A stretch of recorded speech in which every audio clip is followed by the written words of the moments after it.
Sim, Senhor Jesus.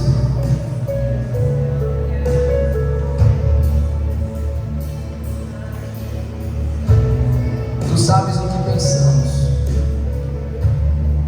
Se nós fizermos uma reflexão sobre essa letra, a letra diz que o Senhor conhece o nosso coração. Ele sabe o que nós pensamos e o que nós somos. Que nós sejamos encontrados nele com uma vida verdadeira diante dele. Ele sabe quem somos. Ele sabe qual é o real desejo que arde em nosso peito.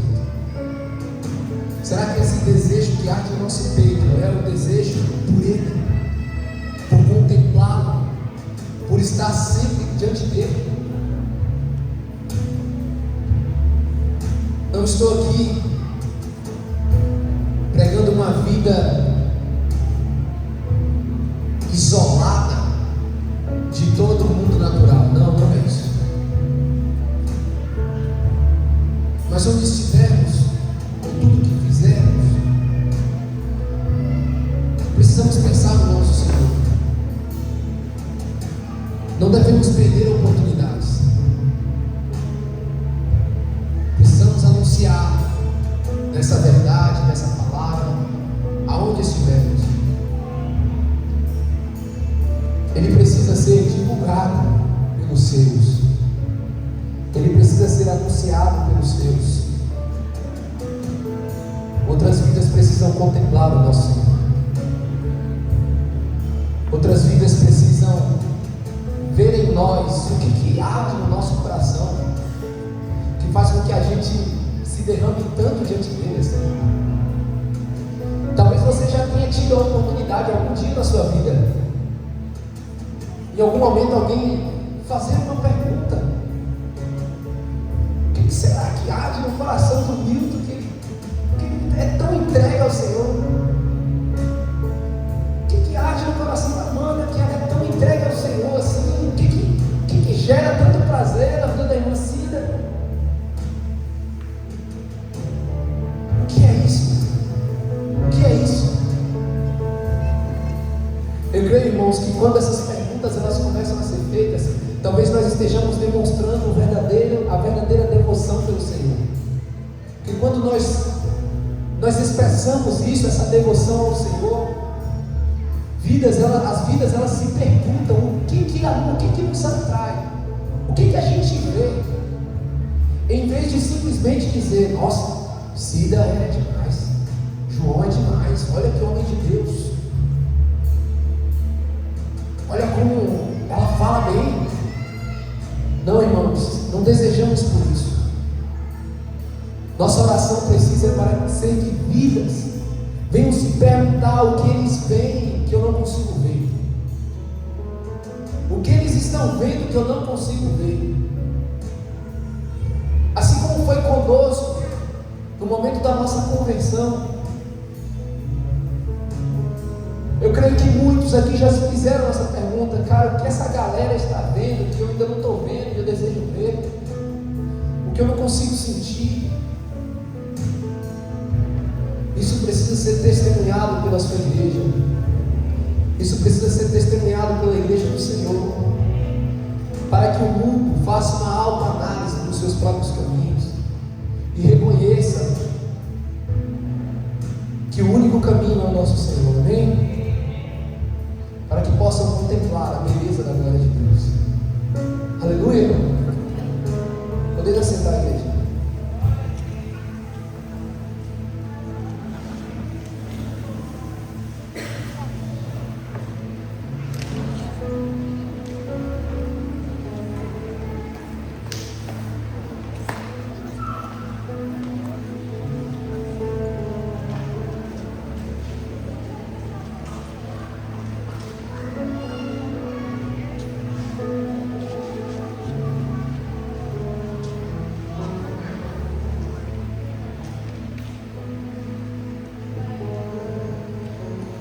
Os irmãos já sabem qual é a versão que eu vou usar, né?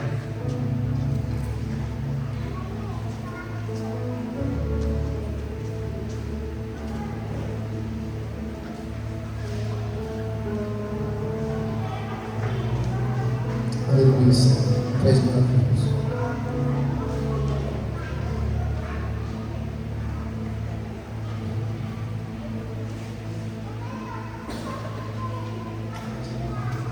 Quero convidar a igreja a abrir a sua Bíblia no Evangelho segundo Marcos, capítulo 1,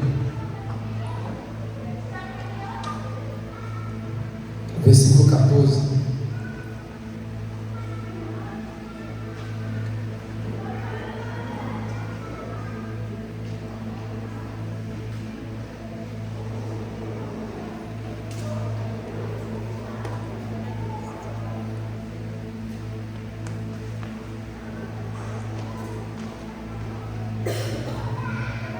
Amém?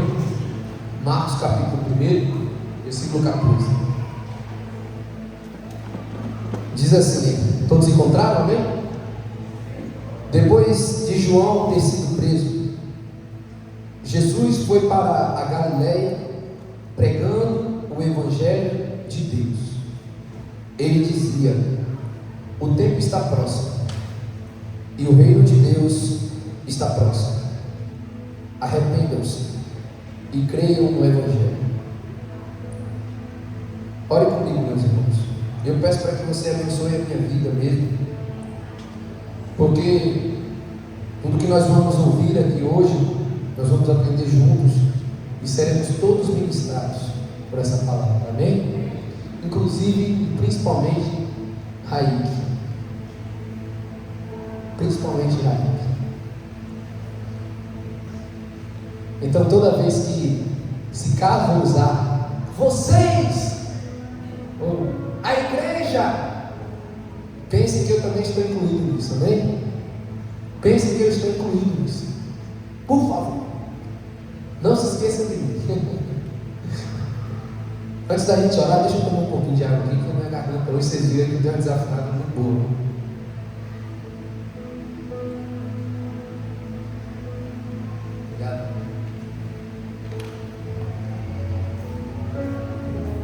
Senhor, meu Deus, meu Pai, nós te agradecemos, Senhor, por tudo que o Senhor fez até aqui. Obrigado, Senhor, pelos louvores entoados, pela ministração que o Senhor gerou em nossas vidas. Eu creio que vidas aqui foram talvez impactadas não por vozes, não por instrumentos, mas pelo Senhor. Refletindo em cada letra cantada, refletindo em cada palavra dita, nós cremos que o Senhor já ministrou muito aos nossos corações até aqui, mas nós desejamos um pouco mais, Senhor. Nós desejamos agora, nesse momento, ser ministrados pela leitura da Tua Palavra, pelo discernimento da Tua Palavra, pela compreensão do que a Tua Palavra quer nos falar. Em nome de Jesus eu oro, Espírito Santo, fale as nossas vidas. Não o homem, Senhor, mas o Teu Espírito ministra em nossas vidas, Senhor. Por favor, nós clamamos ao Senhor, Senhor. Ministra em nossas vidas, Pai. Transforma-nos, Senhor. Por favor, Pai, clamamos por isso. Transforma a Tua igreja, Senhor. Sejamos capazes, ó Pai, de exercer, ó Deus, aquilo que o Senhor nos chamou. Deixa eu dizer, ó Pai, clamo por misericórdia. Tem misericórdia, Pai, dessa igreja, espalhada ao mundo afora. Tem misericórdia de nós, Senhor, tem misericórdia de nós. Perdoa pelas nossas falhas. Perdoa, Deus, por às vezes esquecermos das Tuas ordens. Perdoa por muitas das vezes te tratarmos como qualquer. Perdoa por muitas das vezes te tratarmos como um amigo como nós. Sabemos que o Senhor veio em carne, o Senhor habitou em nós, com as mesmas tentações, com a mesma possibilidade de se santificar, assim como nós. Mas nós sabemos que Tu és o Filho de Deus, que subistes ao céu, Pai, e a Ti foi dada toda a autoridade. Então, Senhor, nos perdoe por às vezes não compreendermos quem Tu és. Por isso eu oro, Pai, ministre em minha vida, ministre na vida dos meus irmãos, ministre na vida da Tua igreja. Levante homens e mulheres, Pai, que anunciam a Tua palavra, para sermos ministrados. Desperta a Tua igreja na pregação do Evangelho. Onde quer que esteja uma igreja reunida, Pai, desperta a Tua igreja para a pregação da Tua palavra. O Evangelho bíblico que o Senhor nos deu. Em nome de Jesus. Amém, Senhor. Amém, irmãos. Quero falar um pouco com a igreja hoje sobre o anúncio do Evangelho bíblico.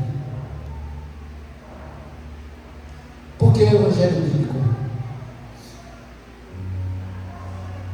Existem muitos falsos evangelhos sendo pregados aí afora. Existem diversas falácias, existem diversas crenças, diversas formas de pensar, e infelizmente e de forma real, muito do que é pregado mundo afora não é pregado de forma bíblica, de forma totalmente submissa à palavra do Senhor. 1 Coríntios, não lembro exatamente o capítulo, mas é algo que tem mexido muito comigo e com a minha esposa, nos nossos grupos domésticos. É sobre uma palavra, né, ele até passou, mas fique com a palavra. Não lembro exatamente como está escrito. Não ultrapasse o que está escrito. Talvez de todo 1 Coríntios, de tudo aquilo que a gente foi ministrado, ou que a gente é ministrado na igreja, ou vocês, na casa de vocês, tem muita coisa importantíssima nessa carta. Mas tem uma, sabe aquela coisa que fica marcada?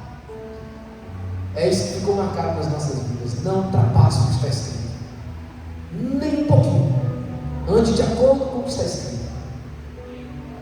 E se vivemos por um evangelho, esse evangelho precisa ser o evangelho que está escrito. Então não é o evangelho que Raí está pregando. Mas essa é a sua forma de pensar, essa é a sua forma de pregar. Não tem nada a ver com isso. Essa é a forma como está escrito. E se porventura eu falar alguma coisa que não está contida aqui na palavra, vocês têm total liberdade e autoridade para me corrigir. Chega depois, você cometeu um erro ali, você falou isso não está escrito. Então, peço que você depois vá lá na frente da igreja e se reconcilie com seus irmãos, para que fique bonitinho. Então é isso, nós precisamos nos submeter a esse verdadeiro evangelho. Interessante que nós estudamos recentemente sobre o Evangelho de Deus, né? E nas quartas-feiras, para quem ainda não sabe, quem está nos visitando pela primeira vez, toda quarta-feira nós temos aqui um discipulado, onde nós, de forma mais sistemática, de forma, entre aspas, mais chata, mais persistente, a gente bate na tecla sobre a palavra. Então, você que está disposto a encarar isso aí, a querer percorrer pela Bíblia, venha nas quartas-feiras também, a gente quebrar a cabeça junto e deixar com que Deus nos abençoe, amém? E aí algo que chama a minha atenção desse versículo 14 é que diz assim: depois de João ter sido preso, Jesus foi para a Galiléia pregando o quê? Está no... Coloca para mim o 14 já. Versículo 14. Não, 1 Coríntios. Não. Marcos 1. O mesmo. E o versículo 14. Depois de João ter sido preso, Jesus foi para a Galiléia pregando o que, gente? o Evangelho de Deus. Então Jesus não está nem falando assim, eu estou pregando aqui o meu Evangelho. Jesus não está nem falando isso, Jesus está falando que foi percorrendo pregando o Evangelho de Deus. Ou seja, é uma responsabilidade ainda maior. Não sei exatamente como está escrito nos outros evangelhos aqui, mas Marcos ele faz questão de enfatizar que aquilo que Jesus está falando não vem nem dele mesmo, vem do Pai. Esse Evangelho é o Evangelho de Deus. Ou seja, Jesus está falando, eu estou submisso ao Evangelho do meu Pai. Eu estou submisso às boas notícias dispensadas pelo meu Pai. E é isso que nós precisamos seguir, amém? É algo que me chamou a atenção. E aí eu queria fazer uma rápida introdução e já deixar muito claro. Essa mensagem foi uma mensagem que eu fui muito ministrado pela vida do pastor Paulo Júnior. E assim como eu fui ministrado, eu creio que nós também podemos ser ministrados. E ele deixou aqui, ele fez uma introdução que eu achei muito interessante, que fala o seguinte: segundo o IBGE, até fevereiro de 2023, isso já foi uma pesquisa que eu fiz um pouco mais atualizada, ele falou de alguns anos atrás, aí eu fui pesquisar de forma mais atualizada. O IBGE, até fevereiro de 2023, disse que aproximadamente 1,8 milhão de pessoas morrem por ano no mundo. 1,8 milhão de pessoas morrem por ano no mundo. Hoje, provavelmente, já morreram muitas pessoas. E até o final do dia, morrerão muito mais pessoas. E até o final do mês, um monte de gente vai morrer no mundo. Tem gente demais, né? Tem muita gente nascendo. Nós temos nascendo aí, a Angelina, Azael, né? Dibinho. Cristal, Usama. A galera nascendo. Mas do mesmo jeito tem tanta gente nascendo, tem muita gente morrendo. Nós já perdemos alguns irmãos nossos, outros perderam outros irmãos. Então tem muita gente nascendo e muita gente morrendo. E o Instituto Moody diz que apenas 5% dos cristãos atuais já levaram alguém para Jesus. Bill Bryan, ele vai um pouco mais a fundo e ainda diz que 2% dos cristãos testemunham da sua fé para outro. Olha para você ver. Apenas 5% dos cristãos atuais já levaram alguém para Jesus. Não estou falando de convidar a gente para vir para a igreja não, que é importante, amém? Estou falando no sentido de aquela pessoa que você convidou, evangelizou, ela se converteu. Lógico que foi por meio do Espírito Santo, né, pela vontade do nosso Senhor, mas tendo a vida desses cristãos como ferramenta. Então cerca de 5% de todos os cristãos atuais já levaram alguém para o Senhor, e apenas 2% testemunham da sua fé para outros. 2% é muito pouco. É muito pouco. Testemunhar, o que é testemunhar? Testemunhar vai além de chamar pessoas para a igreja, porque chamar pessoas para vir para a igreja, às vezes a gente consegue fazer isso no famoso evangelismo da igreja, que a igreja sai aí fora, entrega um folhetinho e fala assim: vamos lá na igreja, vai ter um culto. Né? De certa forma a gente consegue alcançar muita gente assim, né? Que legal, consegue alcançar bastante gente, às vezes vem muitas pessoas na igreja, porém o testemunhar da sua fé é diferente, é um pouco mais profundo. O testemunhar da sua fé vai além das saídas, vai além das marcações de evangelismo. Tal dia iremos evangelizar. Testemunhar da nossa fé é viver pregando o evangelho. Testemunhar da nossa fé é falar dentro da igreja, pregar na igreja, é o irmão falar com outro irmão sobre o evangelho, é no nosso trabalho, a gente tem a oportunidade de a gente testemunhar da nossa fé, é na nossa roda de amigos, é no futebol, seja lá onde for, ter a oportunidade de testemunhar. Agora, segundo esses relatos aqui, isso é uma verdade. Agora você pode também fazer uma análise da sua vida pessoal aí e observar quantas vezes você testemunhou da sua fé, se é que testemunhou, né? Ou quantas vezes, se você testemunhou, quantas vezes você viu algum cristão, irmão seu, testemunhando da sua fé? Testemunhando da fé dele, no caso. Sabe? Nós temos muitos amigos próximos de nós, onde nós observamos. Isso não é um julgamento, tá, irmãos? Isso é só uma análise. Quantas vezes a gente testemunha? Quantas vezes a gente gasta tempo sentando numa mesa para falar do Senhor?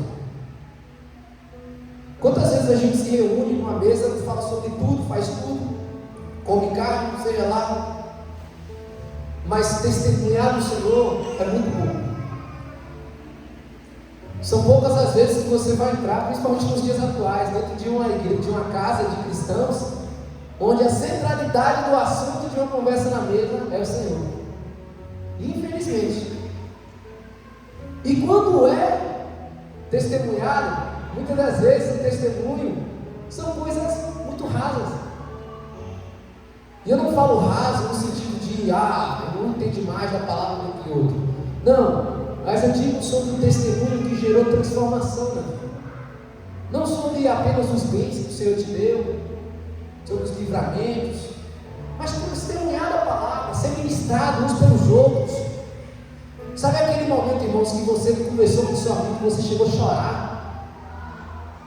Sabe, é disso que eu estou falando. Você sentar numa mesa, e aí o cara começa a falar, ou você começa a falar, e a pessoa começa a chorar ali na roda de amigos, pô. Ninguém está pregando para ninguém. A gente conversando e a gente começa a chorar. Isso é testemunhar da fé. Então, cerca de 2% dos cristãos já viveram isso. Vivem isso. Testemunham da sua fé. E aí a gente entra no desenvolvimento dessa palavra. Guardem aí o trecho que a gente leu sobre Jesus. O primeiro ato dele, pregação do Evangelho, e a pregação é o arrependa-se, pois está chegando o reino de Deus. Uma das maiores evidências de alguém que é salvo é o desejo de salvar outras vidas. Uma das maiores evidências de alguém que já foi salvo é o desejo de salvar outras vidas. Se nós dizemos que somos salvos, mas nós não desejamos salvar outras vidas, irmão, infelizmente eu tenho que te dizer, muito provavelmente você não foi salvo. O Evangelho não é egoísta. Não é. Não é. Lembrando que desejo não é fazer. Desejo é desejo. Às vezes você ainda não fez por conta do medo, da insegurança, da timidez, mas tem um desejo aí que manda no seu coração. Tem o Espírito Santo aí batendo, falando, você precisa pregar a minha palavra. Meu Deus, não, Senhor. Eu sei que eu estou com muita vontade de fazer isso, fazer aquilo, mas eu não. Isso talvez seja um desejo, talvez seja um bom caminho. Agora, se no seu coração não arde o desejo de salvar outras vidas, se você simplesmente se contenta em estar aqui na igreja, se você diz que é salvo, se contenta em estar aqui, e o seu coração não arde por outras vidas, é de se pensar, irmãos. É de se pensar. No mínimo é de se pensar.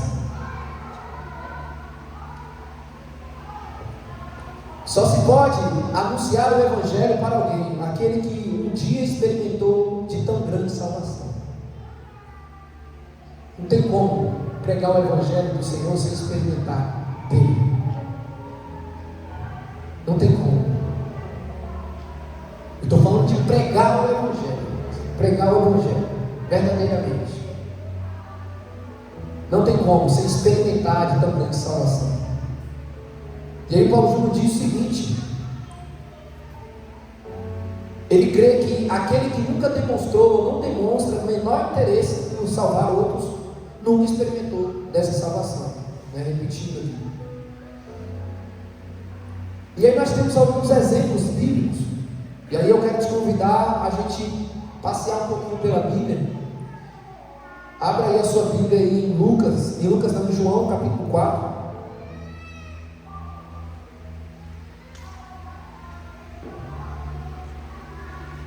João capítulo 4, versículo 28 e 29. Diz assim: quando a mulher deixou o seu cântaro, foi à cidade e disse ao povo: venham comigo e vejam o homem que me disse tudo o que eu já fiz. Não seria ele por acaso o Cristo? Nós conhecemos a história da mulher samaritana. Essa é a história da mulher samaritana. Jesus se apresenta a ela, anuncia quem ele é. Jesus Cristo diz: eu sou o Messias. Deus falando: eu sou o Messias. Aquela mulher crê em Jesus, e o que acontece com ela?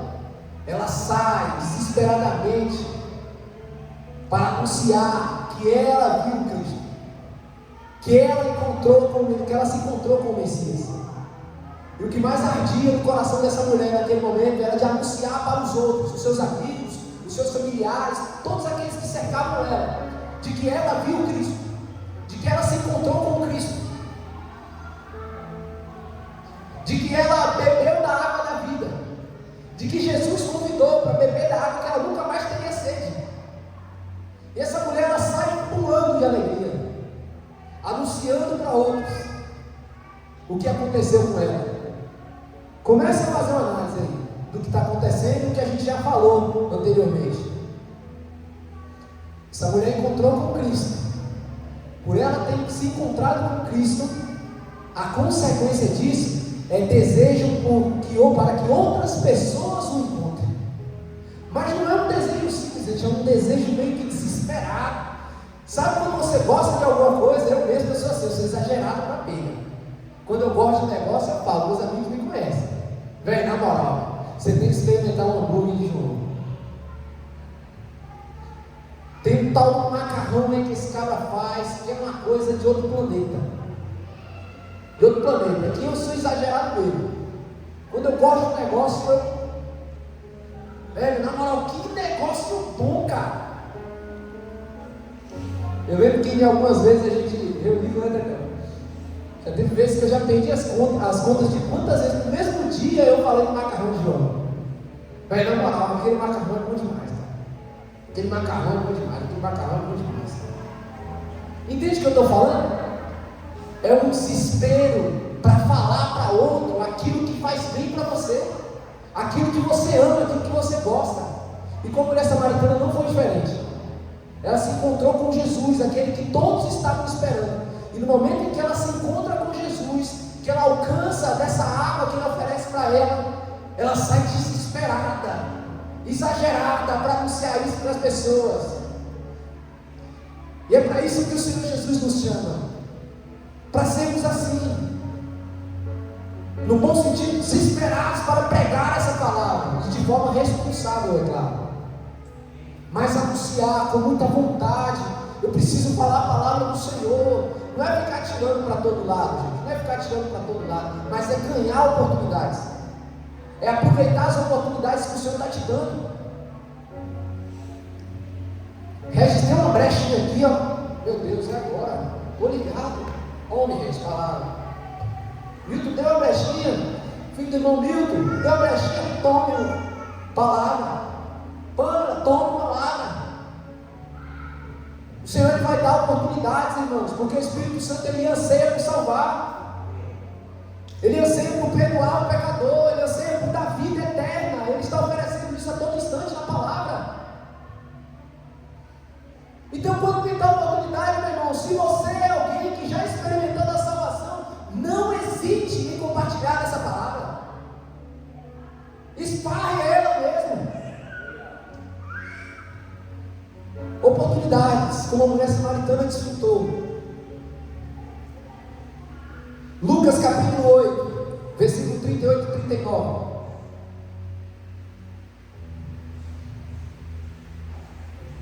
O homem de quem tinha saído os demônios lhe pediu que o deixasse estar com ele. Jesus, porém, o despediu, dizendo: volte para sua casa e conte tudo o que Deus fez por você. Então ele foi, proclamando por toda a cidade o que Jesus lhe tinha feito. Esse texto está falando sobre o endemoniado gadareno. Aquele homem, que Jesus ele expulsou, os demônios da vida dele e jogou numa manada de porcos. Depois esse homem, olha para você ver, ele queria seguir Jesus. Ele queria ir com Jesus para onde quer que Jesus fosse. Só que Jesus, ele é muito sábio. Não quer dizer simplesmente que ele rejeitou aquele homem, mas que ele queria aproveitar a oportunidade para fazer com que aquele homem anunciasse do próprio Cristo, do próprio Jesus, para as pessoas que ele encontrasse, ou para a família dele, para onde ele fosse. E esse homem, obediente, partiu e foi pregar a palavra do Senhor, aonde quer que ele andava. E nem precisou estar com o Senhor, ser um seguidor próximo de Jesus, mas aonde ele foi pregando a palavra. Ele foi pregando a palavra. Olha aí, a consequência da salvação recebida. Tem mais um exemplo, Atos 9, 18 a 20. Imediatamente caíram dos olhos de Saulo umas coisas parecidas com escamas, e ele voltou a ver. A seguir, levantou-se e foi batizado. E depois de comer, sentiu-se fortalecido. Saulo permaneceu alguns dias com os discípulos em Damasco, e logo nas sinagogas proclamava Jesus, afirmando que ele é o Filho de Deus. Aleluia. Aí um exemplo agora de um dos apóstolos que foi alcançado por Jesus. Paulo é chamado por Jesus, e após a mensagem ser confirmada por meio de Ananias, os olhos se abrem, e após algum curto período de tempo, Paulo anuncia nas sinagogas o Evangelho. Olha para você ver o desejo de Paulo, alcançou misericórdia, alcançou a graça do Senhor, e saiu pregando o verdadeiro Evangelho nas sinagogas. É impossível ser convertido e não desejar que outros se convertam. Nós citamos 3 exemplos, talvez dos muitos vagos que existem na Bíblia, talvez não, com certeza, mas eu trouxe apenas 3 para que a gente confirme na palavra qual é a consequência de alcançar a salvação. É o desejo de salvar a outros. Amém? Grande parte da porcentagem dos cristãos que dizem que se converteram não permanecem. Vocês já perceberam, gente? Quantas pessoas já vieram até esse altar aqui e disseram que receberam Jesus? Várias e várias, correto? Quantas pessoas já foram até outras igrejas, foram até a frente da igreja e disseram que se converteram, mas não permaneceram? Várias e várias e várias pessoas. Várias e várias e várias pessoas. Mundo afora, na igreja mundo afora, tem muita gente se convertendo, mas não permanecendo. Se convertendo, mas não permanecendo. E por que isso acontece? Muitas das vezes a mensagem anunciada, ela é rica em humanismo, não é centrada em Cristo. Muitas das vezes é isso que acontece. Às vezes a pessoa vir até o altar da igreja e dizer que aceita Jesus é só um ato que ela está fazendo aqui, de confissão, porque talvez ela está sendo, entre aspas, discipulada em outros lugares por outra pessoa, sendo convidada a estar numa igreja. Só que muitas dessas pessoas não permanecem, porque infelizmente muitas mensagens que são ministradas não são centradas em Jesus, não são centradas no real propósito do Evangelho, e por isso essas pessoas não permanecem. Eu lancei uma frase no grupo essa semana, e que gerou até algumas perguntas. Eu não sei quantos viram a frase que eu lancei, mas eu quero repetir aqui a frase. Se eu utilizo de estratégia carnal para atrair, vou precisar de estratégia carnal para manter.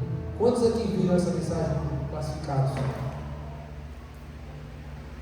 É uma frase que pode ficar meio assim, como assim, cara?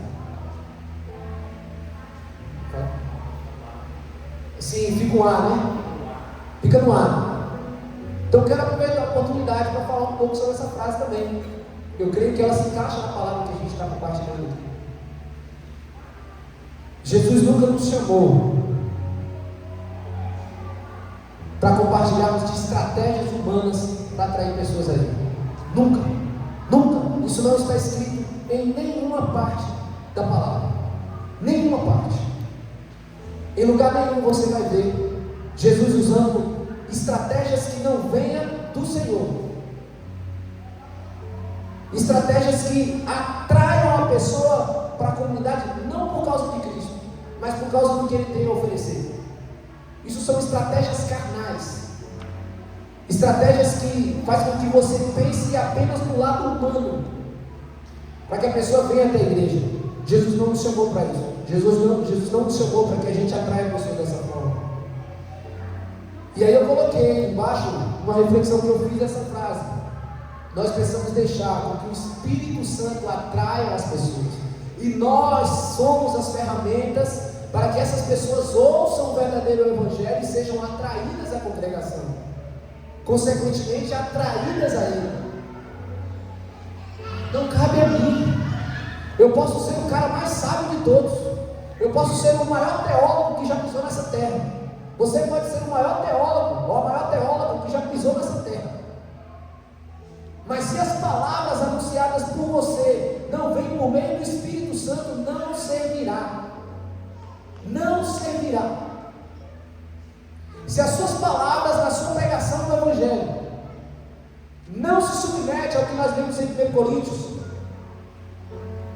ao se manter nas Escrituras, ela não terá frutos, bons frutos pelo menos, não surtirá efeito. Nós somos cheios de estratégia para tudo. Pensamos que muitas ideias são necessárias para atrair pessoas a Jesus. E aí tem alguns exemplos que o pastor Paulo Júnior também diz e que a gente escuta muito. Eu achei muito interessante isso. Deus tem um plano maravilhoso para a sua vida. Quantos aqui já escutaram isso quando era do famoso mundão? Aí a pessoa foi te evangelizar e aí chegou para você e falou assim: Deus tem um plano maravilhoso para a sua vida. Que plano é esse, cara? Qual plano? Ele tem um plano maravilhoso para a sua vida. Jesus chama muito. Pare de sofrer. Venha para Jesus, que todos os seus planos darão certo.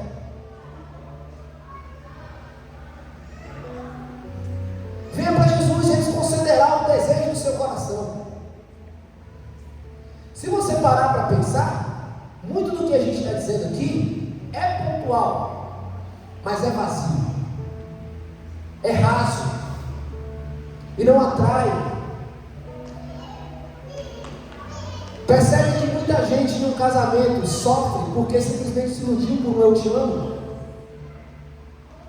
Quantos casamentos estão indo por água abaixo aí? Principalmente as mulheres que se decepcionam com nós homens, né? Um monte de cabra safado que fica iludindo as mulheres, né? Falando que ama a mulher, daqui a pouco vai dar um pé na bunda da mulher. E a mulher deixa no cara dele.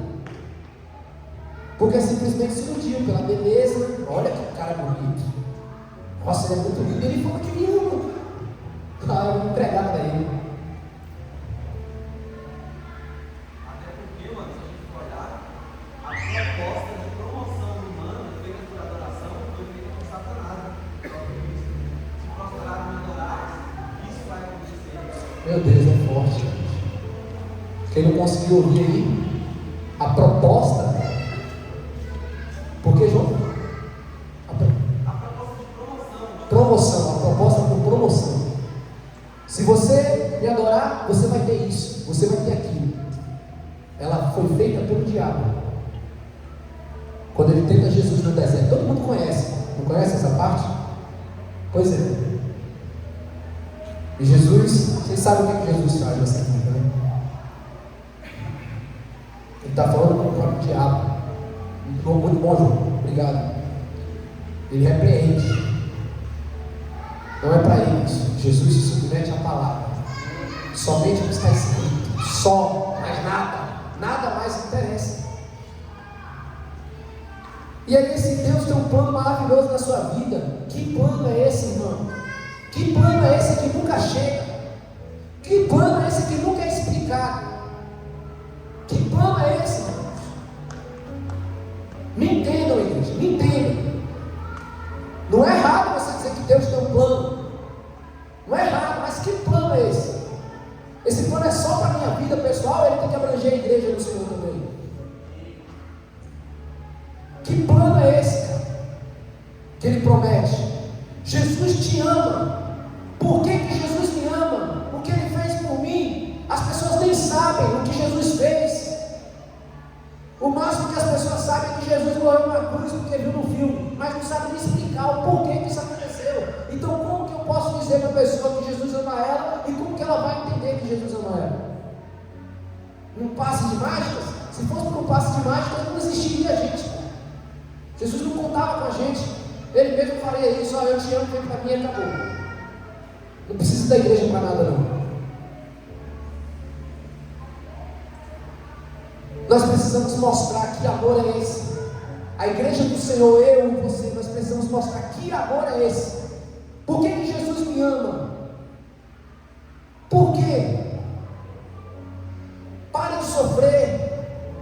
Seus sofrimentos vão acabar. Quem foi que disse isso? Aonde está escrito isso na Bíblia?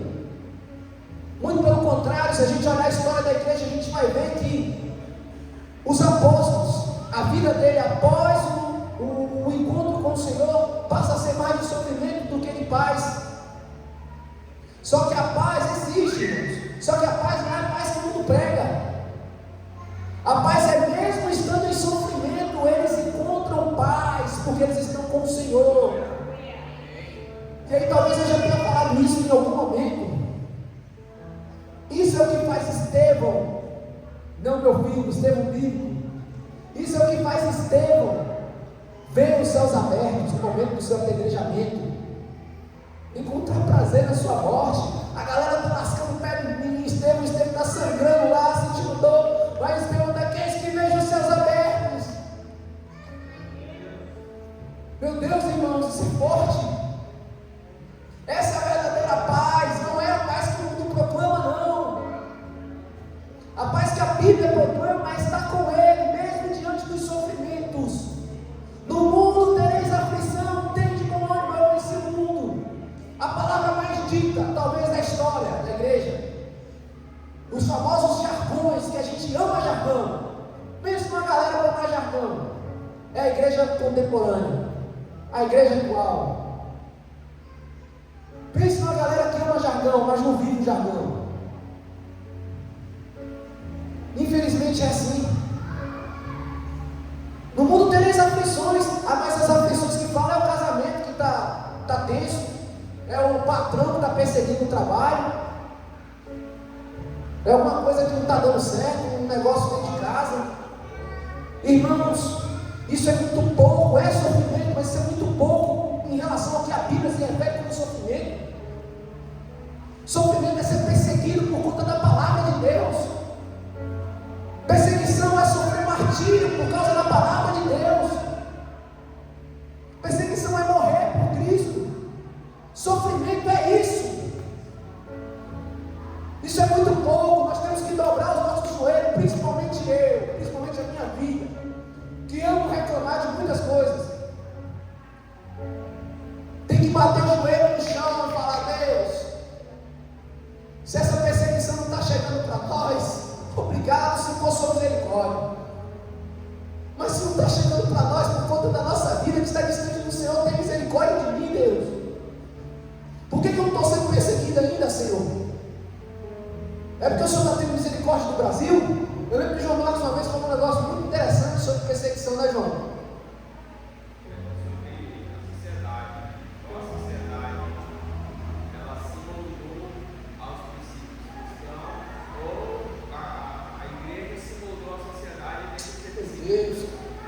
Isso é tremendo, irmãos.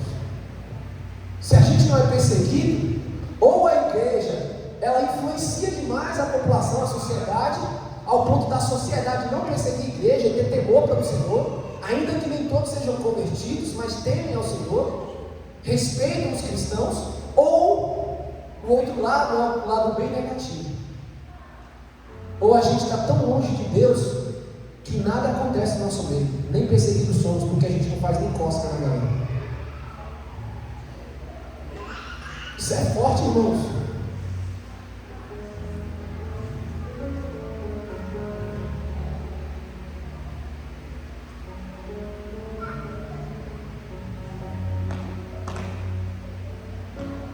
E se a gente for parar para pensar, irmãos, tem crente de verdade aí nos nossos dias sofrendo, tá? Tem cristão genuíno sofrendo nos nossos dias. Por isso é que a gente tem que se avaliar sempre. Eu não estou afirmando nada. Não aponte para mim por conta disso. Não estou afirmando. Mas é dispensar a fala do nosso irmão João Marcos. Tem irmãos nossos sofrendo nos dias atuais.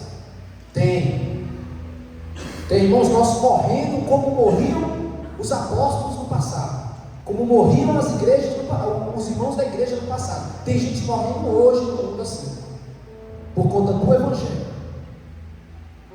O que a igreja brasileira tem feito de relevante? Conferências? Congresso? Retiro espiritual? Nada contra, mas para por aí. Qual é o nosso nível de influência na sociedade, irmãos? Qual é o nosso nível de influência? Nós somos os chatos ou nós somos os gente boa? Sangue bom, é crente, mas não incomoda ninguém, não estava lá. Chega a pagar.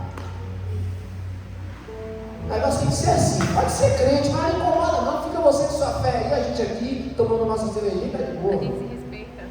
Hã? A gente se respeita. A gente se respeita e a gente convive em paz e harmonia. E aí nessa a gente vai cair no laço do passarinho. Porque a gente ama demais. Né? A gente exagera demais esse tal de amor, que muitas das vezes não é o amor de Deus. O pai que ama o filho, ele faz o quê? O que você faz, irmão Carlos, quando seu filho está te desobedecendo?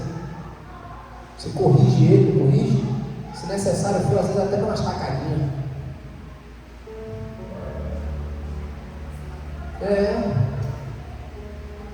E Deus, ele faz isso com a gente, não faz também? O pai disciplina o filho. Nós, como igreja do Senhor, nós somos representantes de quem aqui na terra? De Deus, correto? Ou de Jesus? E o que Jesus faz? Ele corrige. O amor dele faz isso, ele poda, para que a gente continue dando fruto. Mas a gente não gosta de podar, porque a gente ama demais o nosso irmão. A gente acha que a gente ama demais ele. Porque isso que ele vai ficar com raiva de mim. Ai. Então o que ele vai achar que eu estou querendo tomar o lugar dele?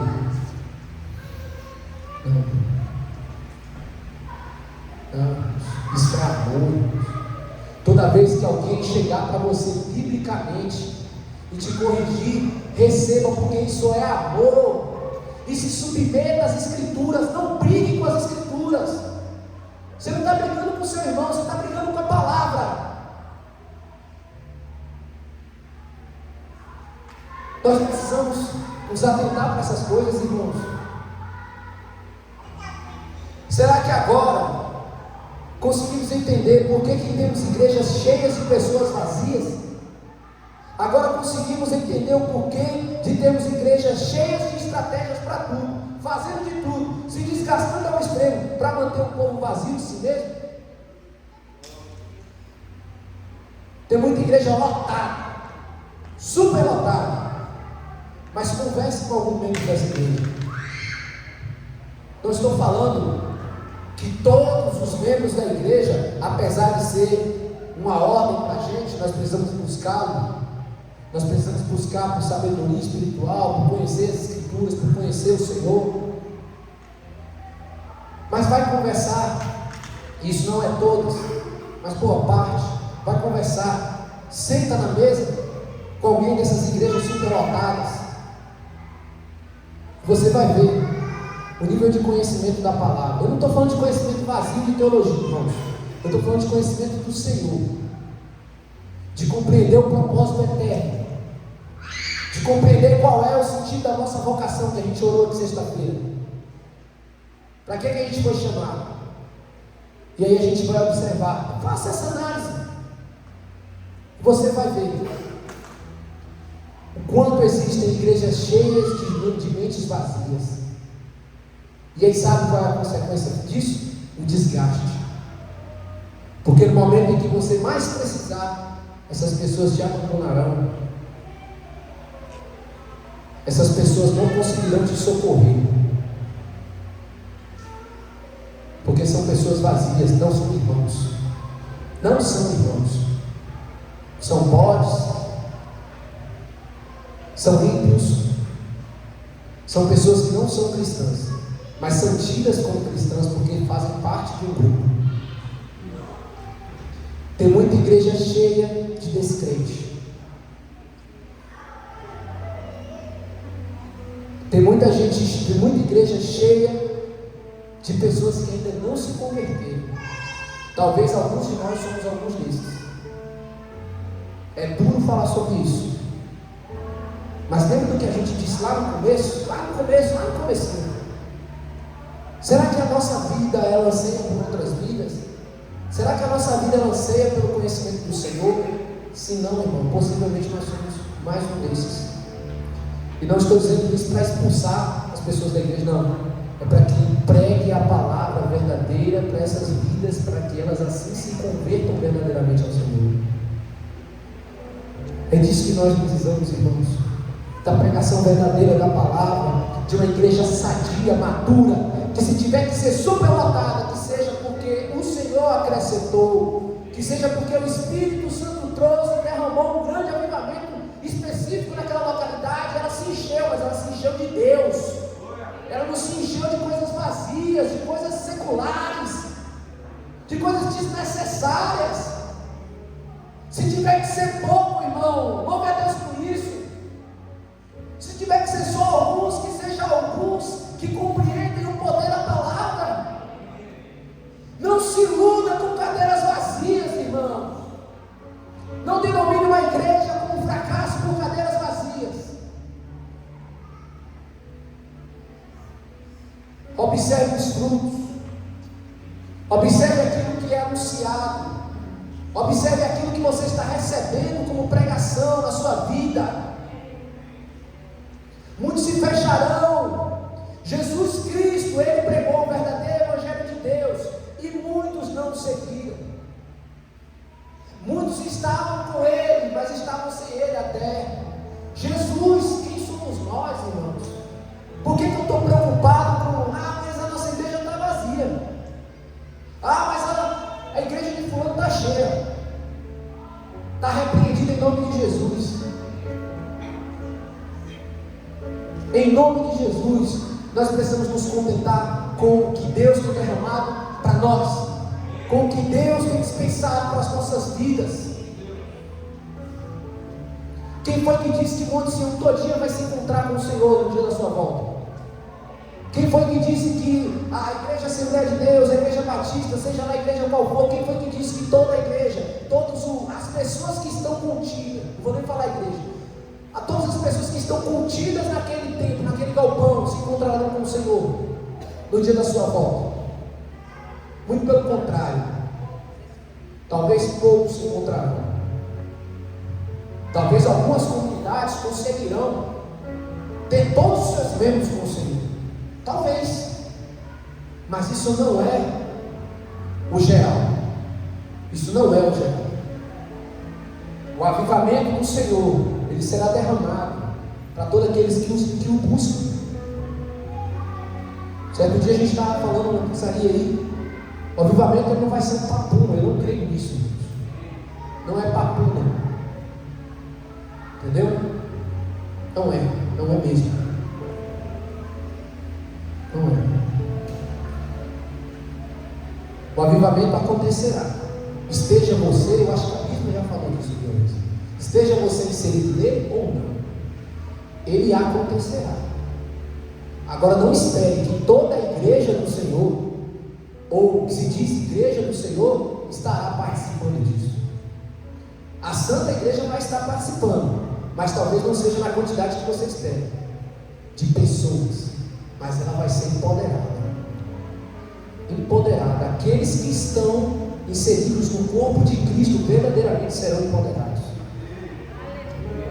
Esses serão empoderados. Cabe a você estar presente ou não, mas não fique esperando por um papo. Não funciona assim com Deus. Ele sonda os nossos corações. A Bíblia é muito clara quanto a isso.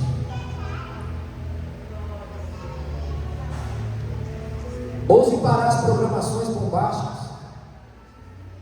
Pare com os eventos e vocês saberão quem são os convertidos.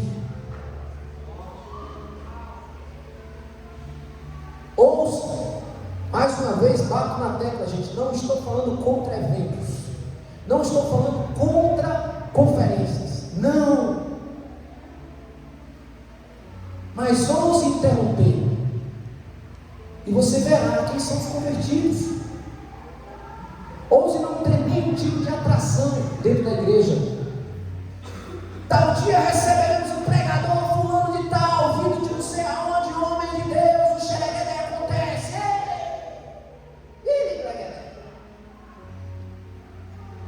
Tudo acontece. A igreja lotada, chapada de gente. Ouse interromper isso. Pare por um tempo e você verá quem são os convertidos de verdade.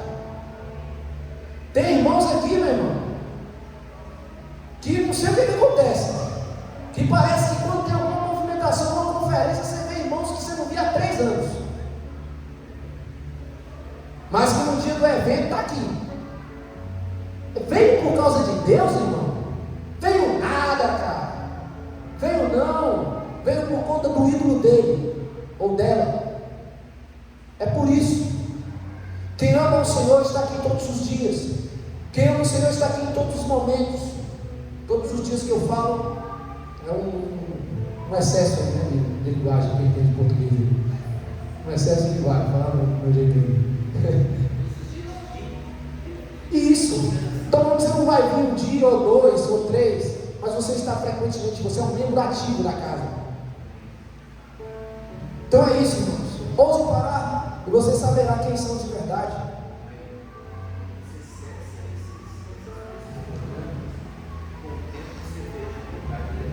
Isso. Sim. Se você cessa essas programações, com o tempo você vê a genuinidade da igreja.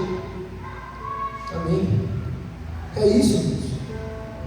Sobre promessa de cura, prosperidade e sucesso. Sabemos que os dons de cura são necessários. Afinal, Jesus nos deu e inclusive precisa ser exercido, tá? Importante falar sobre isso. Nós precisamos falar sobre dons. Nós precisamos buscar pelos dons. Precisamos sim, faz parte. Precisamos curar em nome de Jesus. Não podemos nos esquecer disso nunca. Nós precisamos expulsar demônios em nome de Jesus. Precisamos buscar por isso. Precisamos profetizar em nome dele. Precisamos buscar pelos dons. Só que os dons precisam permanecer no seu devido lugar, dentro da pregação do Evangelho. Ser curado fisicamente e não ser curado espiritualmente não é o propósito do Evangelho. Não é e jamais será. A cura, todos os dons são sinais, são parte do Evangelho, são ferramentas do Evangelho. Só que não é a centralidade disso. Sabe o famoso culto da libertação, culto da cura, culto de não sei o quê? Não temos autoridade para isso, gente. Não temos mesmo. Os dons ele é exercido voluntariamente, ele é exercido naturalmente, na verdade a palavra. Ele acontece, enquanto nós vamos, ele acontece. A movimentação de culto público ao Senhor, ela não é interrompida por culto de cura.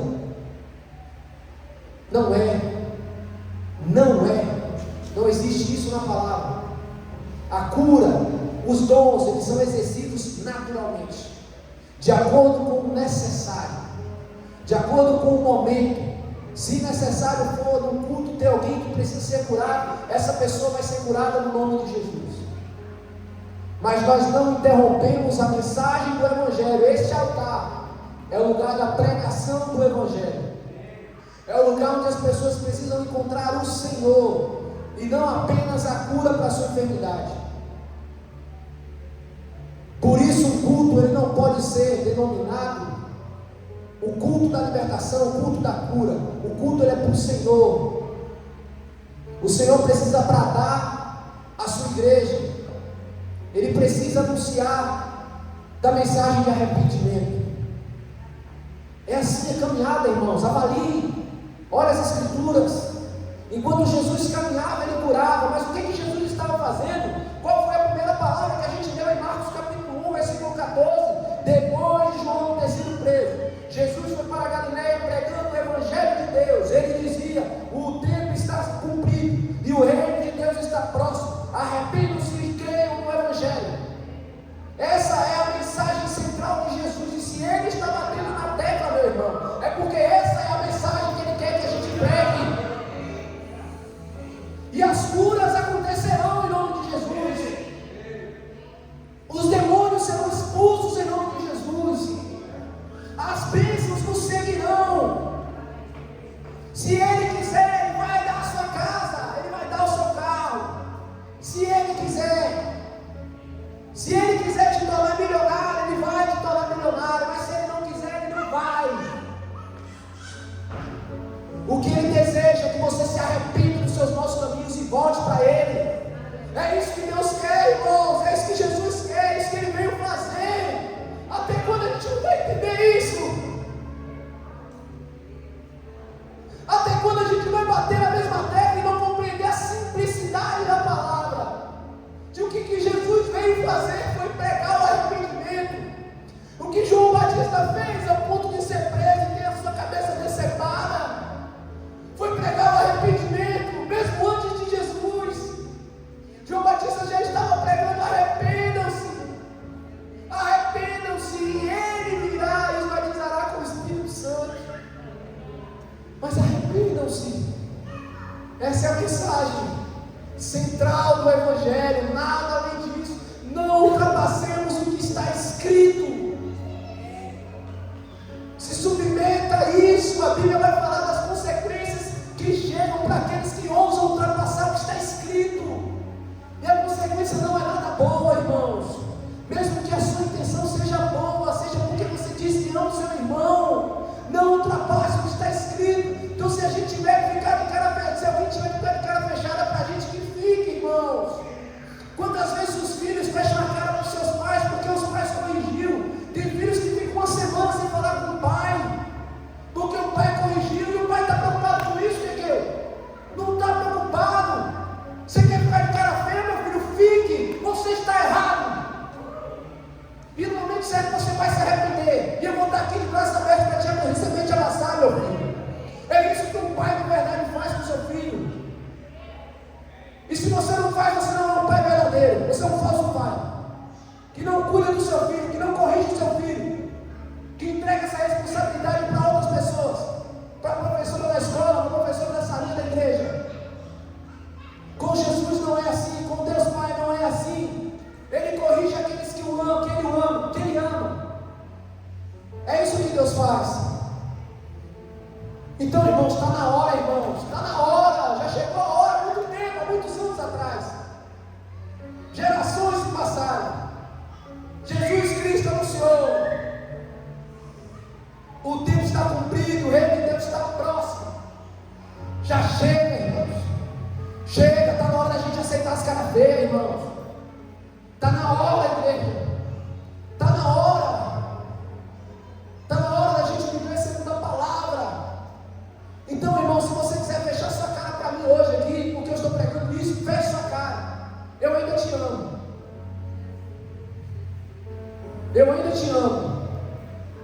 Mas é uma escolha sua. Sua. Talvez você veio aqui para ouvir outra coisa.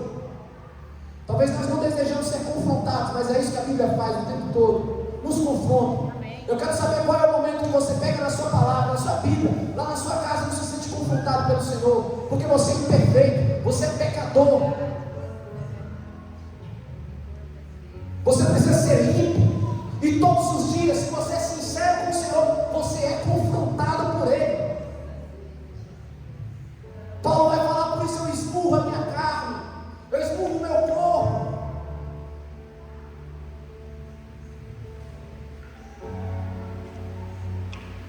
No desespero pela cura, muitos correm para as igrejas, mas quantos permanecem? Ou melhor, quantos passam a conhecer o real propósito do Evangelho? Aí existe um exemplo que o pastor Paulo Júnior dá. Existe uma mulher, vamos dar um exemplo aqui, existe uma mulher que faz coisas erradas, sei lá, bruxaria, seja lá o que for, e o filho dela adoece. Essa mulher, no desespero, o menino dela está com uma doença grave, e ela vai querer que o menino dela seja curado, afinal ela é mãe.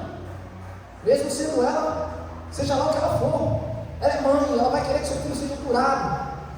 E aí tem uma igreja com a placa dizendo: cura aqui todos os dias, cura toda quarta-feira. Essa mulher vem desesperada, entra. A cura acontece, porque os dons são irrevogáveis. Mesmo numa igreja que não prega Cristo, os dons são reais, irmãos. Muitos dos dons, ou muitas das curas que acontecem nessas igrejas, não são falsos. Alguns são. Alguns são.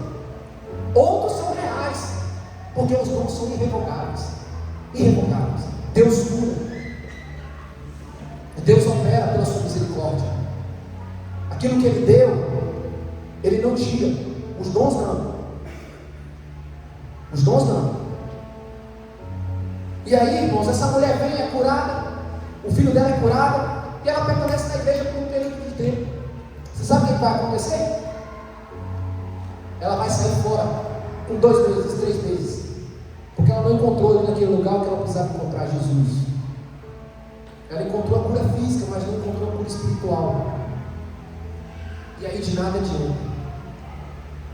Aí é onde a Bíblia vai falar: é melhor você entrar no reino com um olho só do que com os 2. Então, se tiver que ser curado, mas ter que ficar sem a salvação, então nem seja curado, porque não vale a pena. Ou então só receba a sua cura e vai viver sua loucura aí fora. Mas o que mais importa, irmão, é a cura espiritual. É sermos transformados pela graça salvífica do nosso Senhor. É isso que nós necessitamos. Jesus nunca prometeu vida próspera a ninguém, muito pelo contrário. Lucas 9, 57 e 58. Coloca aí já, pra gente.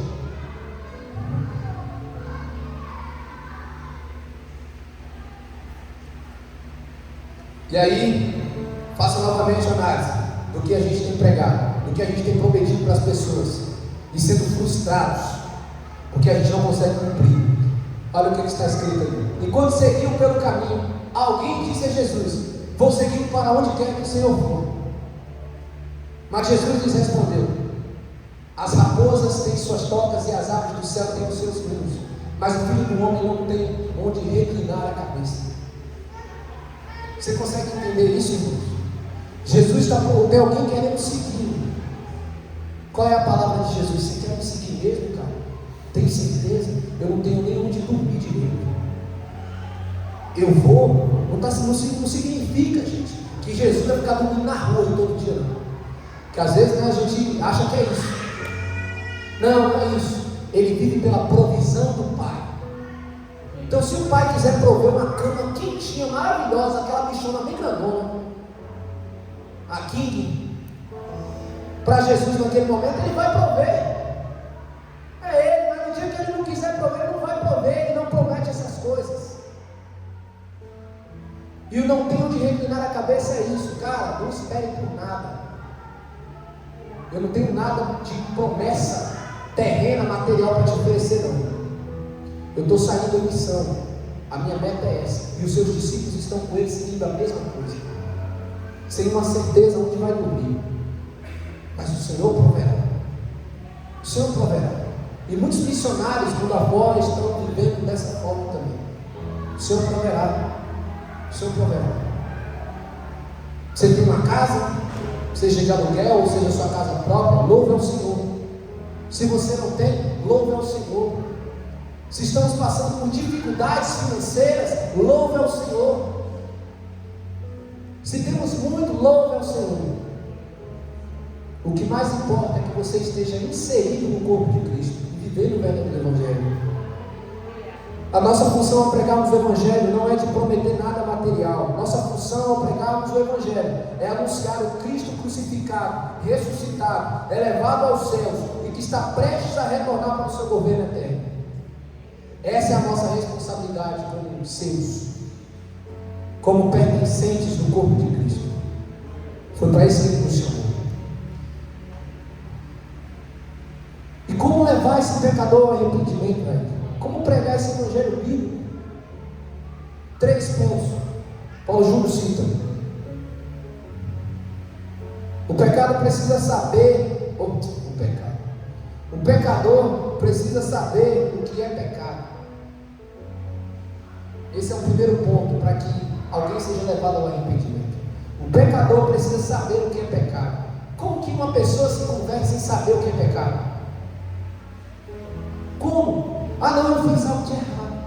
Não, você precisa saber o que esse pecado vai causar em você. Se essa pessoa não sabe o que é isso, essa pessoa não sabe o que é pecado, ela não sabe o que aquilo vai ocasionar, o que é o pecado. Não é simplesmente desobedecer, vai ofender a santidade do Senhor, ofender a santidade do seu Criador. E ninguém vai se arrepender daquilo que não conhece. Como que você se arrepende daquilo que você não conhece? Como você vai se arrepender daquilo que você nem sabe se você fez? Você se arrepende daquilo que você sabe.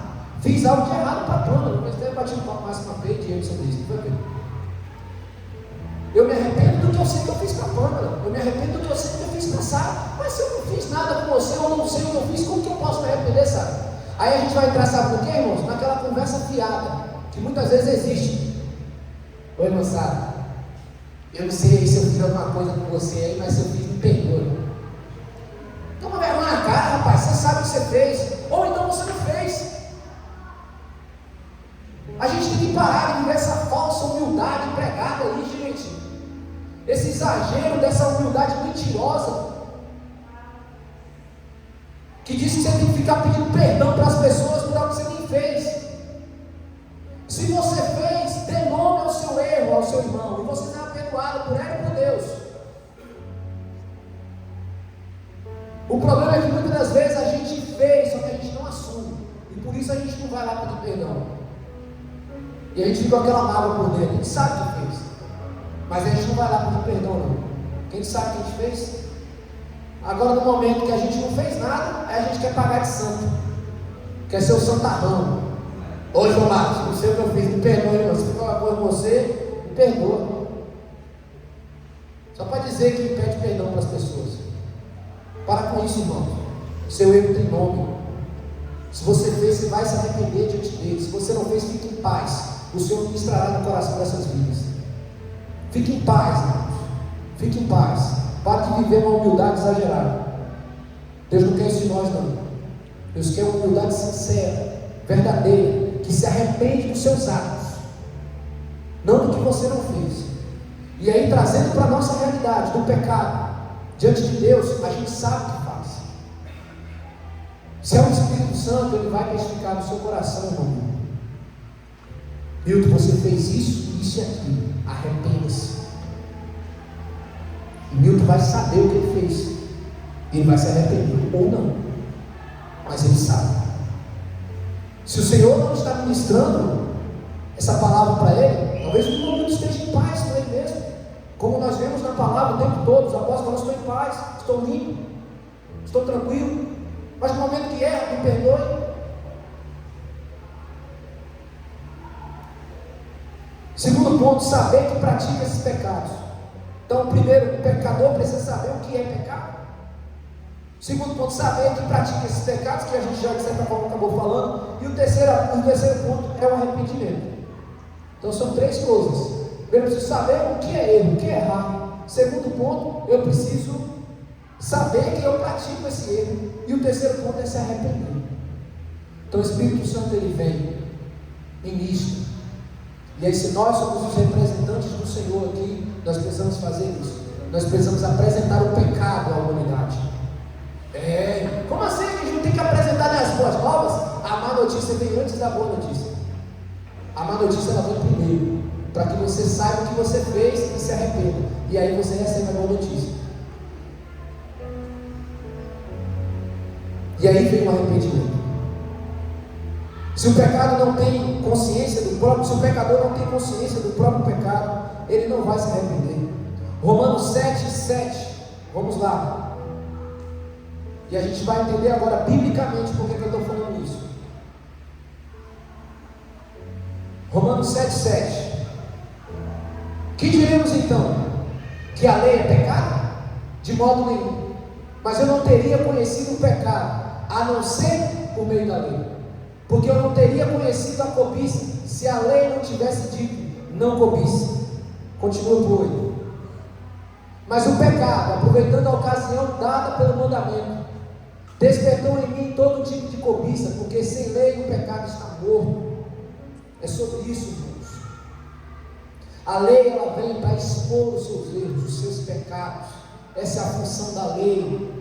Deus ele manda a lei para o seu povo para que eles entendam que eles são pecadores, que eles são incapazes de cumprir.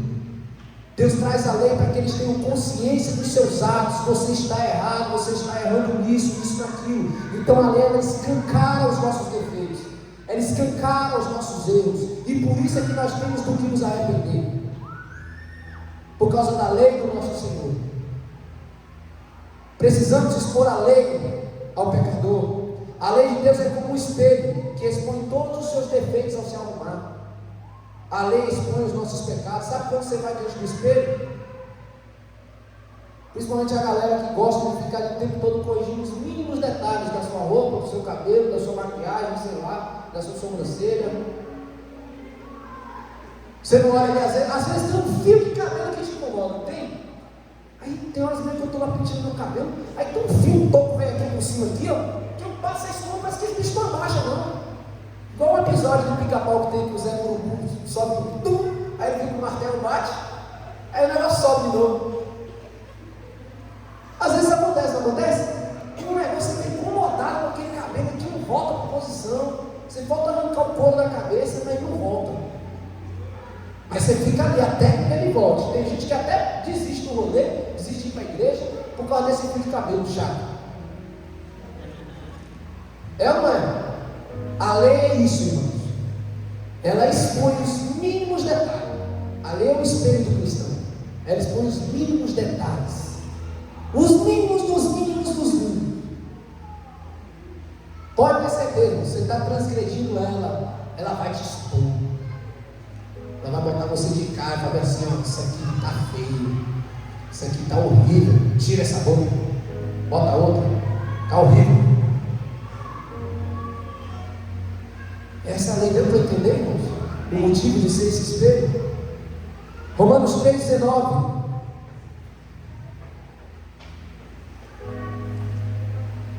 Ora, sabemos, 19 e 20, tá já? Ora, sabemos que tudo o que a lei diz é dito aos que vivem sob a lei, para que toda boca se cale e todo o mundo seja culpável diante de Deus, porque ninguém será justificado diante de Deus por obras da lei, pois pela lei vem o pleno conhecimento do pecado. É sobre isso, irmãos. Ou seja, nós precisamos pregar a lei do Senhor. A lei que eu falo é a lei mesmo, pode ser os 10 mandamentos. Não é só o evangelho, não. Pode ser os 10 mandamentos. Lá, mas não tira aliança, não. Ninguém vai ser salvo de fato, mas vai ser exposto aos seus pecados, para que você se arrependa e seja salvo pelas boas novas. Amém ou não amém? Ninguém vai se arrepender daquilo que não sabe. Faça perguntas ao pecador e você terá a resposta negativa de que ele se acha bom e que tem gente pior que ele. Exemplo, uma multa de trânsito. Vamos lá, como você anunciar o evangelho para as pessoas? Aí o pastor Paulo Júnior usa esse exemplo interessante.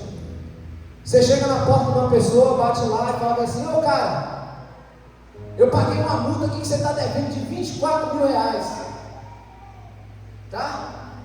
Aí ele, oxe, multa de 24 mil reais, tá louca? Que multa, rapaz, sai daqui. Oxe, tá maluco? Como assim 24 mil reais, não tô sabendo de nada? Muitas das vezes é isso que a gente faz no Evangelho.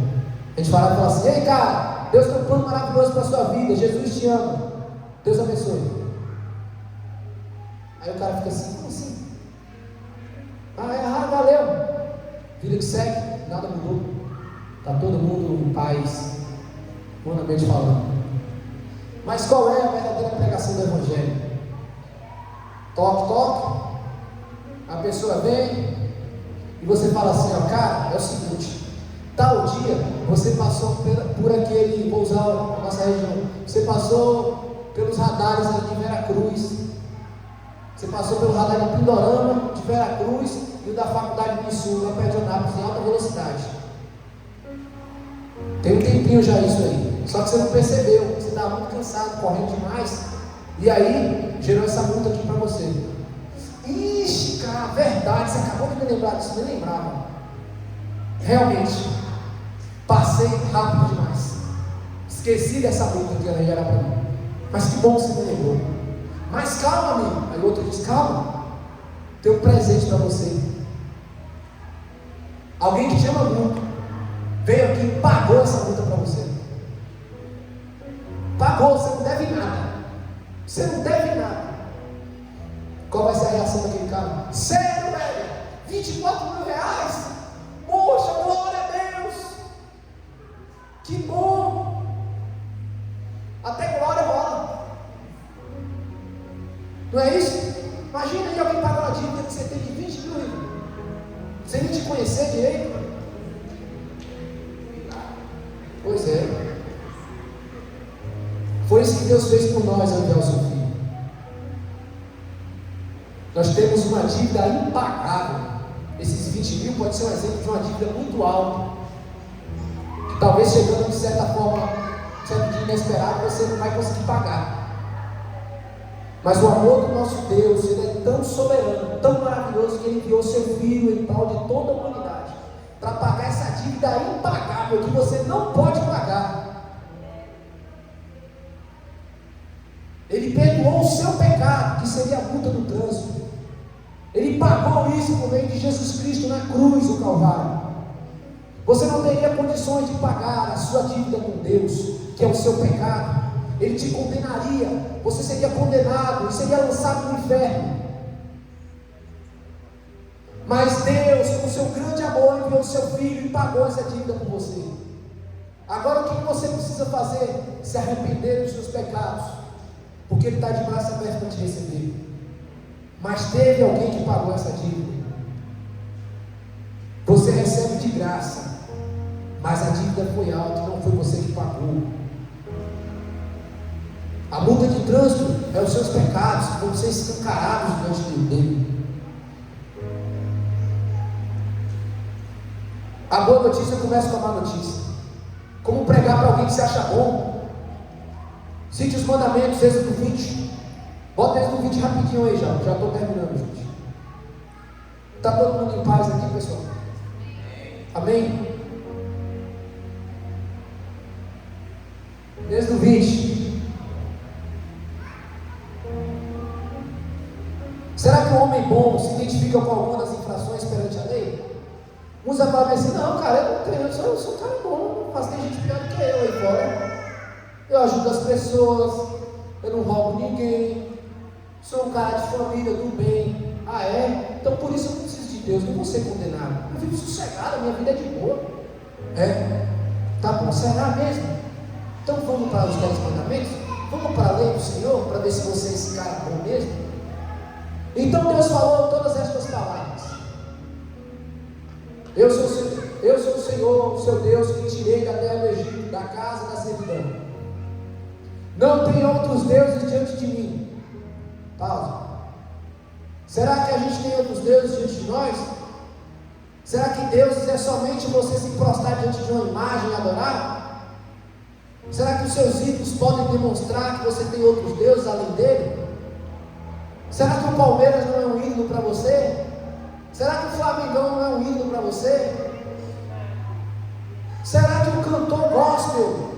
Quem é o cara do momento aí hoje? Não sei nem quem é. No Brasil. Será que ele não é um ídolo para você? Aí vamos para o mundo secular, para a galera mais antiga aí. Será que o Roberto Carlos não é um ídolo para você? Ele falou que ele é o cara. Amado Batista, misericórdia. Você pode sair, para a nova geração. Será que, sei lá, Léo Santana é um ídolo para você? Se sim, irmãos, você tem outros deuses além do Senhor. Isso pode estar no mundo lá fora, pode ser para o que ainda não é cristão, mas dentro da igreja existem gente que tem ídolos, outros deuses além do nosso Deus. Culpado. Não vou quebrar aqui não, João. Pode ficar tranquilo. Está tranquilo. Culpado. Segue já. Não faça para você imagem de escultura, nem semelhança alguma do que há em cima do céu, nem embaixo da terra, nem das águas debaixo da terra. Aí às vezes a gente tem que se acabar um pouquinho, mas está tranquilo. Aí vem. Peraí, você adiantou o ou não? Está certo na ordem? Não adore essas coisas, nem preste culto a elas, porque eu, o Senhor, seu Deus, sou Deus zeloso, que visita a iniquidade dos pais e dos filhos, até a terceira e quarta geração daqueles que me odeiam. Mas faço misericórdia até 1000 gerações daqueles que me amam e guardam os meus mandamentos. Continua. Não tome o nome do Senhor, seu Deus, em vão, porque o Senhor não terá por inocente o que tomar o seu nome em vão. Sabe o que é isso, irmãos? Por muito tempo a gente pensa que tomar o nome do Senhor, lógico que a gente tem que evitar ficar fazendo essas coisas. É o famoso ficar falando: ah, meu Deus, ah, meu Deus, ah, Jesus, poxa Deus. A gente acha que é isso aí, se resume a isso, tomar o nome do Senhor, nosso Deus, em vão. Oh, querido, isso aí é só a ponta do iceberg. Sabe o que é falar o nome do seu Deus em vão? É você falar quando Deus não está falando nada. Você usa o nome dele para fazer as suas maracutaias quando ele não está mandando você fazer nada. Você fica prometendo coisas para as pessoas quando Deus não está prometendo nada, irmão. Você está prometendo vida próspera para pessoas quando Deus não prometeu isso para ninguém. Isso é falar o nome de Deus em vão. Você está botando Deus nas suas paradas aí que você está fazendo de loucura, ele não tem nada a ver com isso. Você está botando o nome de Deus em vão no lugar errado. Você já fez isso? Culpado. Culpado. Pode passar já. Lembre-se do dia de sábado para o santificar. Pode passar. 6 dias você trabalhará e fará toda a sua obra. Pode passar. Mas o 7º dia é o sábado dedicado ao Senhor seu Deus. Não façam nenhum trabalho nesse dia, nem você, nem o seu filho, nem a sua filha, nem o seu servo, nem a sua serva, nem o seu animal, nem o estrangeiro das suas portas para dentro. Eu estou passando alguns direto, irmão, porque tem alguns que são muito claros. Tem outros que a gente tem certeza de que a gente não pratica. Eu quero enfatizar isso para que entenda que você é pecador. Que você é pecador e que você não cumpre a lei.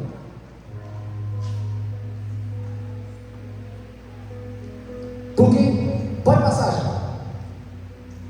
Honre o seu pai e sua mãe, para que você tenha uma longa vida na terra que o Senhor seu Deus lhe dá. E aí vai para os filhos, principalmente. Já desonrou seu pai e sua mãe, filho? Deixa eu ver um filho aqui. Cadê? Ana Lu? Já desobedeceu o Keke ou Letícia alguma vez? Fala a verdade. Já. Culpado, Ana Lu. Precisa se arrepender. Entendeu? Precisa se arrepender. Dana, precisa se arrepender. Estevam já começou a dizer que você está no colo, ele desobedece também. Precisa se arrepender. Pode passar. Culpado, tá? Não mate. Aí a gente se vangloriou. É por isso que eu estou falando. Por isso que eu estou passando direto. Que a gente acha: não, tá bom, nunca matei ninguém. De verdade. Aí é simples. Não mate, não matou. Não, tá em paz com essa parte aí. Só com essa parte, né? Não cometa adultério. Já cometeu adultério alguma vez? Ah, mas eu me arrependi. Culpado. Não importa se arrependeu. Culpado, já cometeu. Pode passar. Não furte. Já roubou alguma vez? Roubei. rouba mais não, culpado. Pode passar. Não dê falso testemunho contra o seu próximo. Já falou mal do seu irmão uma vez? Já? Tem todo mundo aqui já falou que eu sei. Culpado. Todos vocês. Até no pensamento. Pode passar. Não cobice a casa do seu próximo. Não cobice a mulher do seu próximo. Nem o seu servo, nem a sua serva, nem o seu boi, nem o seu jumento, nem coisa alguma que pertence ao seu próximo. Já cobiçou alguma coisa do seu irmão uma vez? Culpado. Já teve desejo pela mulher do seu próximo? Culpado. Pode passar. Pronto. Fechou aí. E aí, irmãos? Tem alguém que é bom diante de Deus? Aí vamos lá. Tiago 2, 10 e 11. Coloca aí já, por favor. E aí você vai ver. Ah, não, mas eu não faço mais. Não, mas eu só cometi um dos 10. Só cometi 2, então é uma minoria, então eu estou ganhando. Tem gente que faz a maioria, faz a minoria. Né? Tiago 2,10. Pois quem guarda toda a lei, mas tropeça no quê? Em o que, gente? Se torna culpado de todos. Pronto. Um único deslize na lei, uma única desobediência à lei é suficiente para te lançar no inferno. Só um.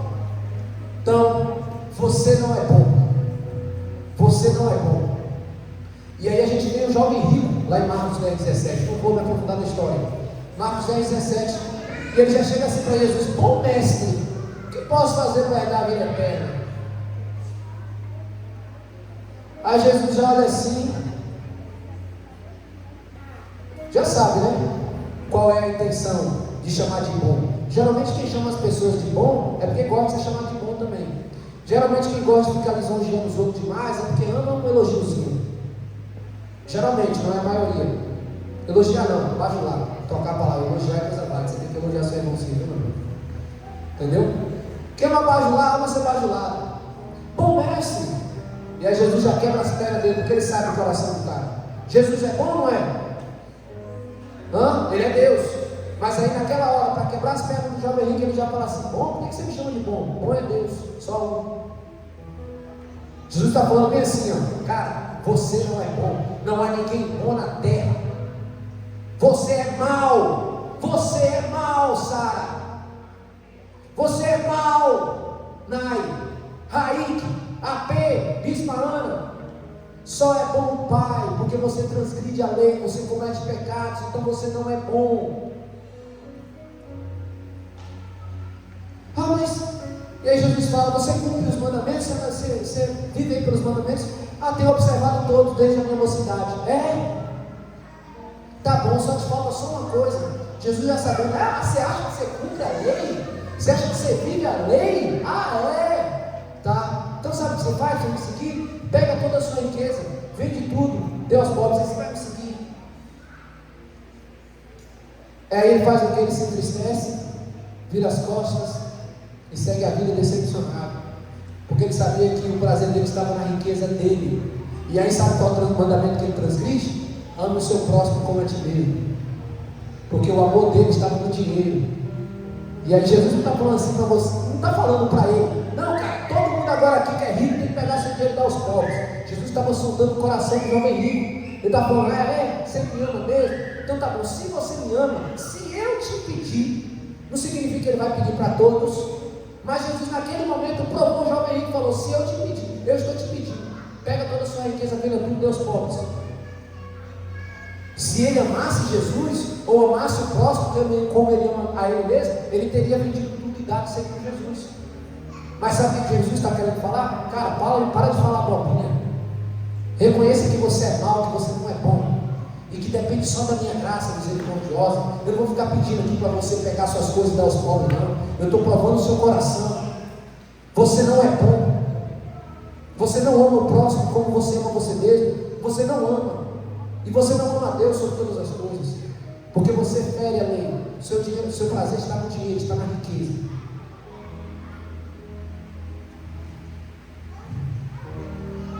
E como levar alguém ao arrependimento, para a gente finalizar, mostrando que o indivíduo é transgressor da lei, já falamos disso. Mas apenas isso não é o suficiente.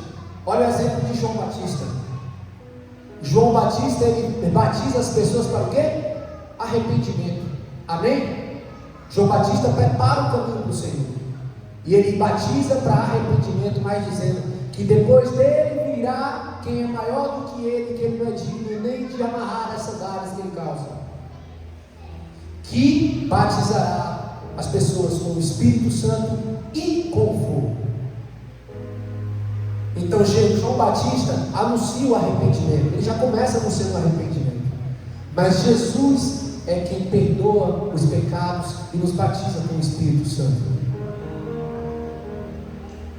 E se somos cristãos, somente com o Espírito Santo, não com o fogo. Mas esse é um assunto para os próximos episódios. Então, gente, Jesus ele cumpre a parte dele, João Batista cumpre a dele. Nós precisamos também cumprir a nossa parte, pregar o evangelho do arrependimento, como João Batista pregou, como Jesus pregou na sequência, como os apóstolos pregaram, como a igreja dos últimos dias verdadeira tem pregado. Nós também precisamos ser assim. E Jesus batizará aqueles que se arrependem com o Espírito Santo. Nós anunciamos a mensagem de arrependimento e Jesus salva. Mas de tudo aquilo que a gente falou hoje aqui, desde o começo até agora, lembre-se, pregue o verdadeiro evangelho, pregue a palavra, não se distancie dela, não ultrapasse o que está escrito. Arrependimento foi o que Jesus nos chamou para pregar. Se desejamos anunciar as boas novas, que seja o que está contido aqui, e não as nossas estratégias humanas. Se for para utilizar estratégia, utilize as espirituais, como Jesus utilizava nas suas parábolas. Mas é espiritual. Suas estratégias precisam ter Deus, precisa levar o homem a Deus. Suas estratégias precisam levar o homem a Deus. Não pode ser vazia de coisas humanistas, coisas materiais. Jesus Cristo salva. Amém? Se coloque de pé, irmãos.